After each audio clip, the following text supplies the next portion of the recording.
Here with you today. Every time I get to come up here, it just fills my heart with love, and I'm so it just it gives me that energy for as for the rest of my life and the rest of the world. It gets me excited and redirected on what's important, and we are all very lucky to be in this special place at this time. I'm going to tell you a story this morning, and it's a story related to King Arthur's court, Camelot. In the Arthurian legends, Camelot, as you know, was where all the knights and ladies were hanging out. This is where everybody lived for a time. And this is where they all strive to become better people. And they strive to make everything around them better as well. And according to the legends, something happened. Like everything was going really good. And then something, this devastating thing happened in the world. Where there was this king from a faraway land, and he was kind of like a magical king. And his name was they called him the Fisher King. That's what they called him. It was the name they called him. And he was in charge of guarding the Holy Grail, which was this thing that kept everything in balance in the world. Well, one day he went out to joust. He was jousting with another knight, and the knight ended up stabbing him really bad. And as a result, he fell really sick, like really sick. And the legends say that he was not alive, but he wasn't dead. He couldn't stand up, but he also couldn't sit down. He was in this perpetual state of torment from this wound that he had received. He was torn between these dualities where he just couldn't get comfortable.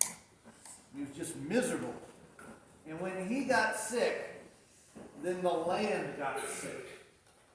All of a sudden there was a great plague that went over the entire land. All over Camelot, the food stopped growing. There was a sickness that spread all throughout the land. It was miserable. People started starving because there wasn't enough food.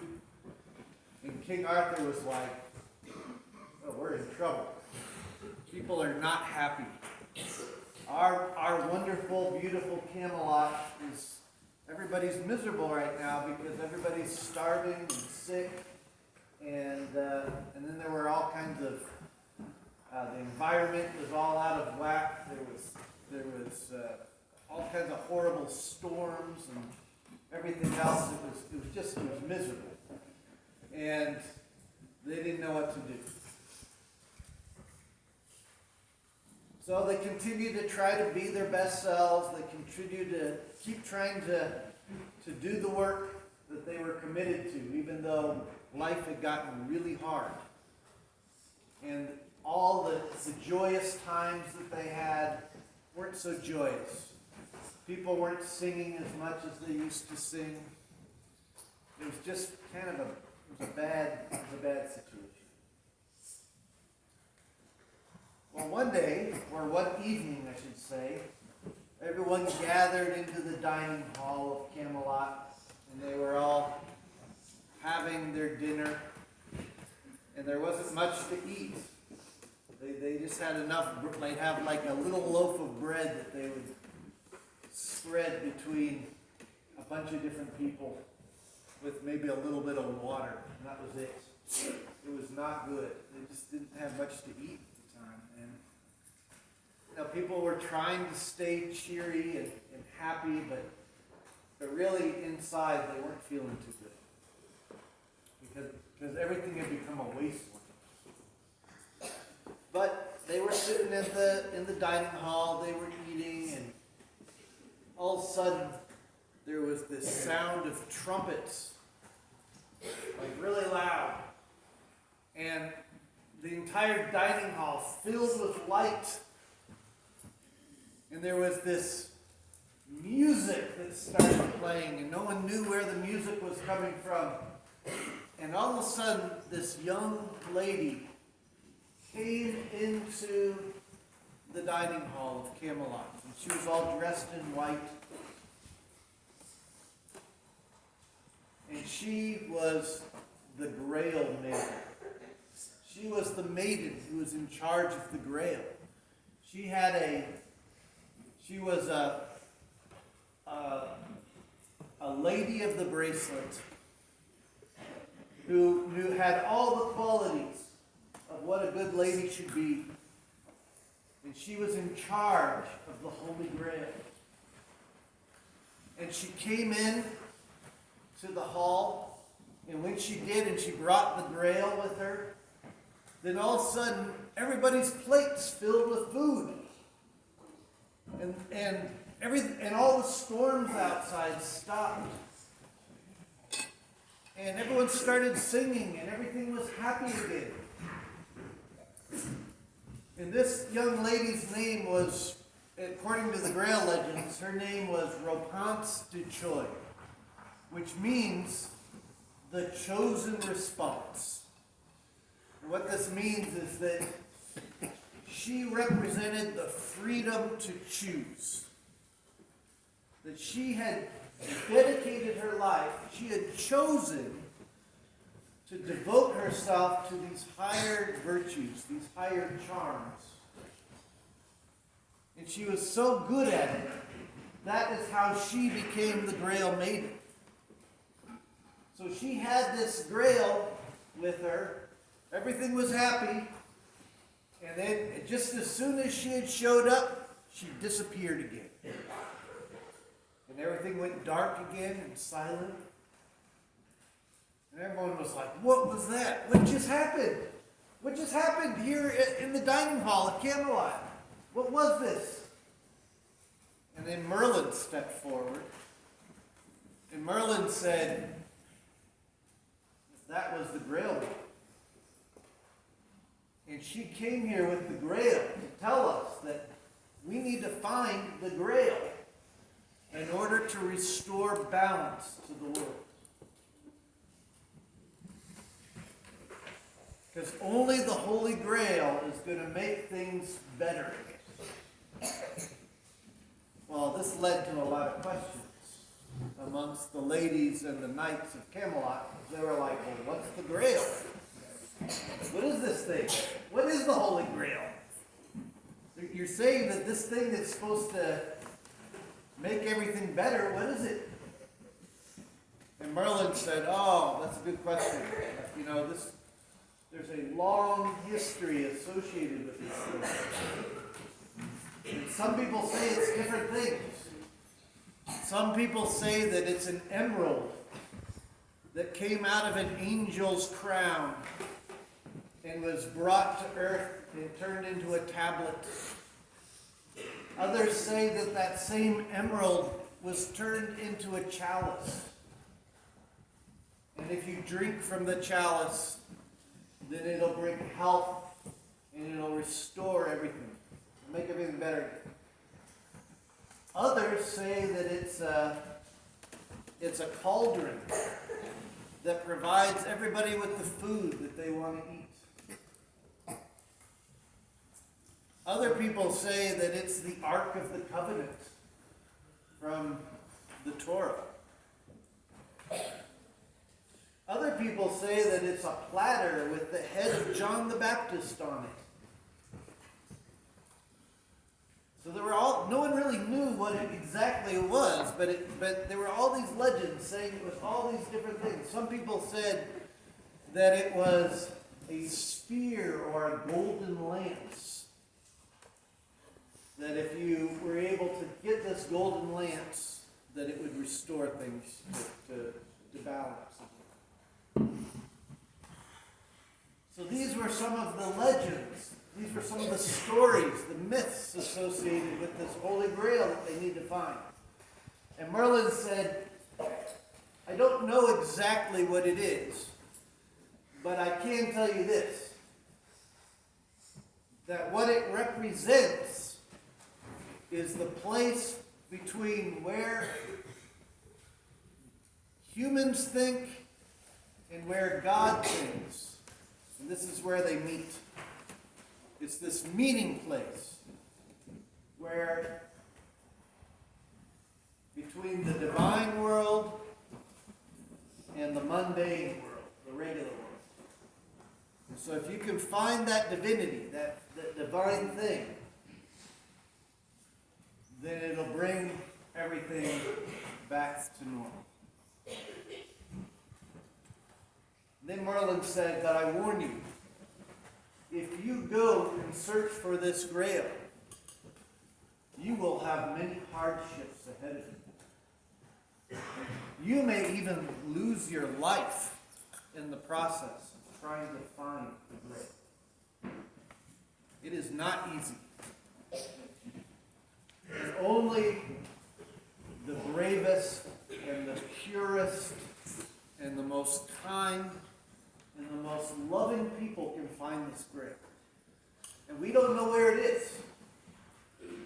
It could be anywhere in the world. It could even be inside yourself.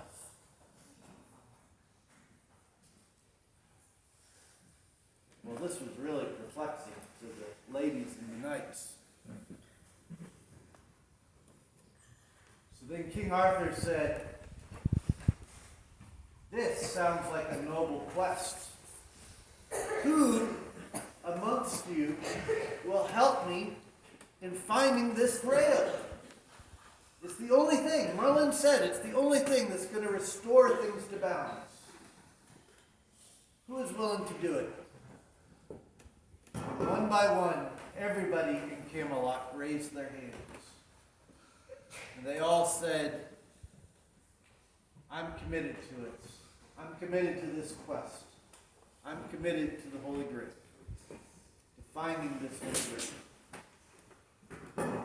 And Merlin said, well, then you are brave knights and ladies indeed, if you agree to do this. But again, I warn you, it's not going to be easy. You're going to have to leave Camelot in order to find it. So at this point, all the knights and ladies, they all said goodbye to each other. They gave each other hugs. And they all went out in search for the Grail. They all went out, the Grail legend said they all went out individually. And they chose the deepest, darkest parts of the forest to go into. Or they decided to go deep within themselves and find the deepest, darkest places within themselves that they needed to confront in order to try to find this grail. Well, this went on for a long time. And Camelot was a sad place for a while because the Grail hadn't been found yet. But everyone was still committed to their virtues and to trying to make the world a better place and to try to find what it was inside themselves that would help guide them to the Grail. And so there's several stories about how the different knights and ladies went out in search for the Grail. And I encourage you to read these stories if you get a chance, to read the Arthurian legends that talk about how the knights and ladies went out to find the Grail. But ultimately, the Grail was found.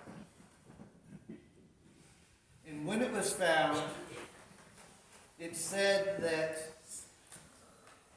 the Grail was given to the Fisher King. Remember the guy, the king who was so sick and who had gotten so, he was just torn between being alive and dead. He was in this terrible place. The stories say that they found the Fisher King and they found the Grail and they said, "How can I help you? How can I help heal you?" And this act of love, this act of compassion, this act of still trying to help somebody, even though you're suffering yourself, this act of trying to make the world a better place, even though you're struggling, this is what brought about the Grail. And this is what healed the wasteland. This is what made everything better again. And then the grass started getting green again. The trees started getting leaves again. The music started playing. Crops started growing again. People were no longer sick. They started getting better again and getting healthy. And everything, all the happiness returned to Camelot. But it was because the knights and ladies were willing to go out and struggle for something bigger than themselves. And they're willing to go out and do something for other people. Even though they were struggling. Even though they didn't feel too good, they still wanted to make the world a better place for others. And because they all collectively tried to do this, it did make the world a better place. And because they found that spot within themselves, which was sacred, which was their soul, their spiritual their spiritual connection to the divine, their spiritual connection to God, because they found that, wherever they came from, whatever they called God, they were around tables, so they had people from all different backgrounds, all different religions, all different everything. But they were all striving to find this sacred space within them. And because they found it within themselves, they were able to heal the world. And they were able to heal Camelot. And then happiness was able to return to Camelot. And so in the story, knights and ladies, is a lesson for all of us. Because here we are at camp, and camp is Camelot. And as we just talked about, we come together at Camelot, we come together at the round table, we come together in the dining hall, we're able to celebrate our time together, we're able to support each other. Sometimes we're really happy, sometimes we're sad, but we're surrounded by people who are lifting us up. We're surrounded by people who want to make the world a better place. We're surrounded by people who care about each other, even if they're struggling themselves. We're surrounded by people who are willing to go on the quest to make things better, to make the world right, even if we're struggling in something. And my knights and ladies, there will come a time where camp will end. You don't want to think about it, I know, because camp is awesome.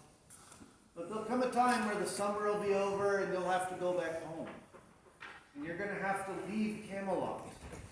And you're going to have to go back out into the world. And the world is not as friendly as Camelot is. The world is not as friendly as camp is.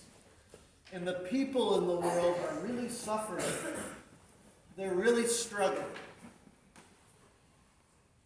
But you've gained something up here. You've gained that spark, that happiness, and that joy, and that love, and that poise, and that humility, and that courage, and that growth.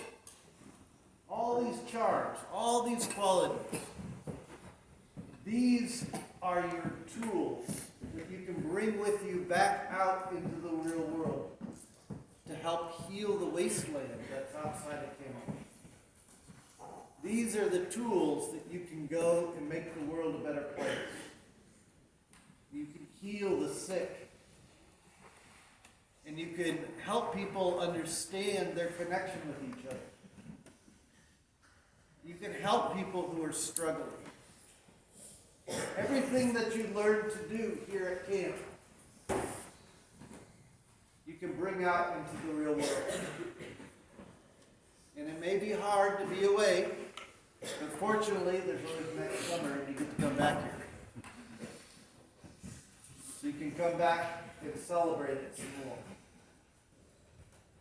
So, knights and ladies, you're in a very, very special position. And I will tell you, as was said, I was a camper here. I became a counselor here. I was showing my daughter Vivian his shield, my dorm mate, in 1990. So that was a while ago.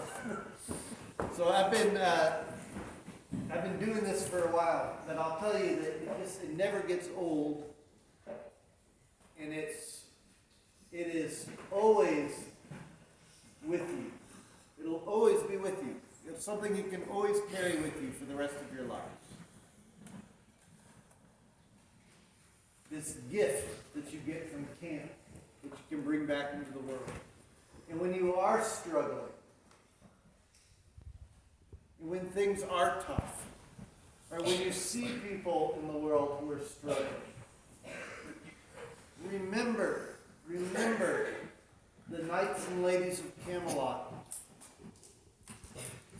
who went in quest of the Holy Grail, and who went out into the tough places and tried to make it better.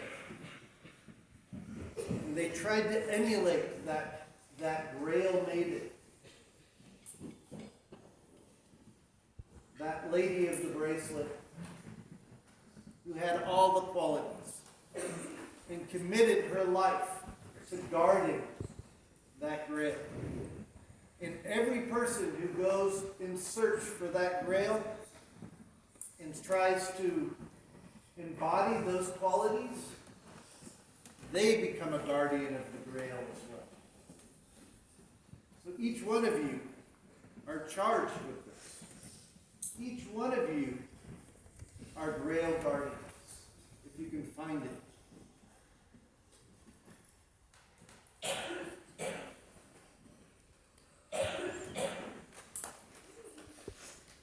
That's all I have to say.